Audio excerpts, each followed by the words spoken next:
मौद्रिक व राजकोषीय की नीति है। एक मुद्रा की क्रय शक्ति में गिरावट ने मुद्रास्फीति का भी। मुद्रास्फीति का जिका प्रकार है, एक तो है मांग प्रेरित, लागत प्रेरित मुद्रास्फीति, रेंगती मुद्रास्फीति, चलन और चलयमान मुद्रास्फीति, दौड़ती मुद्रास्फीति, कूदती मुद्रास्फीति, अतिस्फीति या हाइपरस्फीति, खुली मुद्रास्फीति, संरचनात्मक मुद्रास्फीति, व्यापक मुद्रास्फीति, खंडीय स्फीति, निस्पंदन मुद्रास्फीति। अब मौद्रिक और राजकोषीय नीति आर्थिक नीतियों के अंग है। अब एक उद्देश्य की है कि रोजगार का अवसर में सृजन करो, तीव्र आर्थिक विकास करो, आर्थिक स्थिरता लानी, अधिकतम सामाजिक कल्याण करनो, आर्थिक स्वतंत्रता, उत्पादन में के करनी वर्ती, नियोजित आर्थिक विकास करनो, निर्यात में के करनी वर्ती, सार्वजनिक और निजी क्षेत्र में के करनो समन्वय, यानी मिलकर काम करने की भावना। अब मुद्रास्फीति नियंत्रण का जिका उपाय, एक तो है मौद्रिक उपाय जिको आरबीआई यूज करे, एक है वित्तीय उपाय जिको वित्त मंत्रालय द्वारा जारी राजकोषीय उपाय, और एक प्रशासनिक जो उपाय है प्रशासन या कार्यपालिका द्वारा कानून निर्माण करके लागू है। अब आरबीआई जी को मौद्रिक उपाय करे वह में एक तो मात्रात्मक है, एक है गुणात्मक या जिका चयनात्मक बाबी। मात्रात्मक में बैंक दर, CRR, RR, RRR, खुले बाजारी क्रिया, SLR। गुणात्मक के साख की राशि, सीमांत दर, प्रत्यक्ष कार्रवाई और नैतिक दबाव। और वित्तीय जी का है उपाय, इनमें सार्वजनिक आय होगी, सार्वजनिक व्यय, सार्वजनिक ऋण और बजटीय नीति। मौद्रिक जी की नीति है भी लागू करे आरबीआई। आर्थिक नीति को अभिन्न है। देश का केंद्रीय बैंक आरबीआई मुद्रा की पूर्ति का नियंत्रण करके आर्थिक उद्देश्यों की पूर्ति करता है। देश के आर्थिक विकास की दर तथा दिशा का निर्धारण करता है। यह आरबीआई की वह नीति है जिसके द्वारा मुद्रा और शाख की उपलब्धता, विभिन्न मौद्रिक उपायों की लागत तथा उपायों का उपयोग करके अर्थव्यवस्था में विशिष्ट उद्देश्यों की पूर्ति की जा सकती है। प्रोफेसर पॉल आइजिंग मौद्रिक नीति में सभी मौद्रिक निर्णय एवं उपाय शामिल हैं जिनके उद्देश्य मौद्रिक तथा गैर मौद्रिक हो सकते हैं। प्रोफेसर RP केंट जी को है चलन में मुद्रा की मात्रा के विस्तार तथा संकुचन के प्रबंधन के माध्यम से विशिष्ट उद्देश्य ने प्राप्त करना।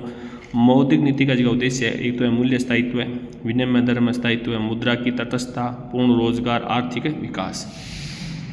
लेकिन बाद जी की बात करा मौद्रिक भारतीय मौद्रिक नीति का जो उद्देश्य है, एक तो बचतों को प्रोत्साहन और संभाव्य बचता ने संग्रहण करना, पूंजी निर्माण व आर्थिक विकास के लिए बचतों को गतिशील करना, निवेश को प्रोत्साहित करना तथा नियोजित कार्यक्रमों में निवेश हेतु वातावरण तैयार करना, पर्याप्त मात्रा में साख की आपूर्ति करना, कृषि, उद्योग, व्यापार, वाणिज्य जो भी है, मूल्य संरचना तथा सामान्य मूल्य स्थिरता को बनाए रखना, वित्तीय बाधा के बिना आर्थिक वृद्धि को प्रोत्साहन देना।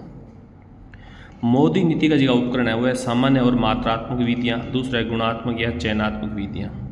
मात्रात्मक में मुद्रा संकुचन है जो साख का प्रसार किया जाता है और इससे सस्ती मौद्रिक नीति मुद्रा प्रसार की स्थिति है जो साख का संकुचन किया जाता है, यानी महंगी मुद्रा नीति बोला भी, जहाँ बैंक दर है, CRR, RR, RRR, खुले बाजारी क्रिया, SLR।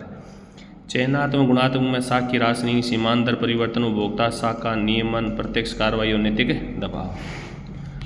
अब मौद्रिक नीति की सीमा 2 चिका है कि विगत वर्षा में कई सालों में मौद्रिक नीति व जटिल और व्यावसायिक स्थितियों से निपटने में विफल रही है। जनता की बचत और उपभोग की प्रवृत्ति उनके आय के स्रोत तथा संस्थागत ढांचे पर निर्भर करे। निवेश निर्णय भी अनेक तत्वों से प्रभावित होता है। भावी अनिश्चितता और व्यावसायिक जोखिम देश का आर्थिक वातावरण आदि प्रभावित करेगी। चयनात्मक साख विधियाँ अधिक प्रभावी नहीं होती है क्योंकि कोषों की आपूर्ति व्यापारी बैंक ही नहीं करते बल्कि बीमा कंपनियां, देशी बैंकर और व्यापार शाख के स्रोत भी अंगीपूर्ति करेगी।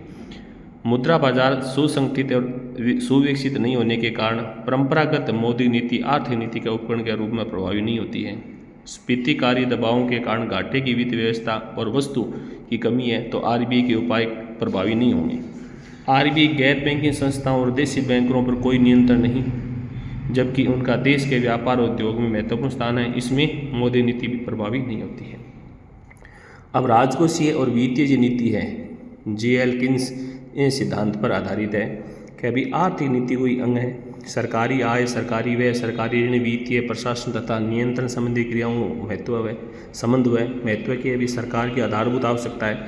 आय और धन को पुनः वितरण करें, कार्यात्मक वित्त प्रबंधन है, क्रियाओं का वित्त प्रबंधन है, पूर्ति पक्षीय अर्थशास्त्र है। उद्देश्य आर्थिक स्थायित्व बनाए रखना, आर्थिक विकास करना, पूर्ण रोजगार और पूंजी निर्माण करनो, आय व धन की विषमता में कमी लानी, सार्वजनिक क्षेत्र में निवेश में वृद्धि करनी, आवंटन में कुशलता, मूल्य स्थायित्व, संतुलित आर्थिक विकास करनो और मुद्रा प्रसार पर क्या करनो नियंत्रण। यह काम है क्या मौद्रिक नीति का उद्देश्य।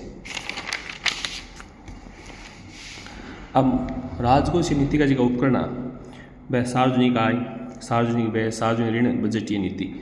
आय में क्या अभी करारोपण, प्रत्यक्ष और अप्रत्यक्ष कर यानी इनकम टैक्स और जीएसटी। गैर करारोपण सार्वजनिक उपक्रम के लाभ, सार्वजनिक जी का व्यय आधारभूत संरचना में व्यय करनो, सामाजिक संरचना, चिकित्सा, स्वास्थ्य, आवास, शिक्षा, सफाई, पेयजल, यातायात, संदेशवाहन, बैंकिंग, सिंचाई, बांध आप पर खर्चों करनो। सार्वजनिक व्यय, सार्वजनिक ऋण जो आंतरिक लेस का और बाह्य संस्थाओं भी लेस का है, विदेशी है जी WTO और MIF जो भी है। बजटीय नीति जी की है घाटा को बजट है, अधिक बजट है, संतुलित बजट है।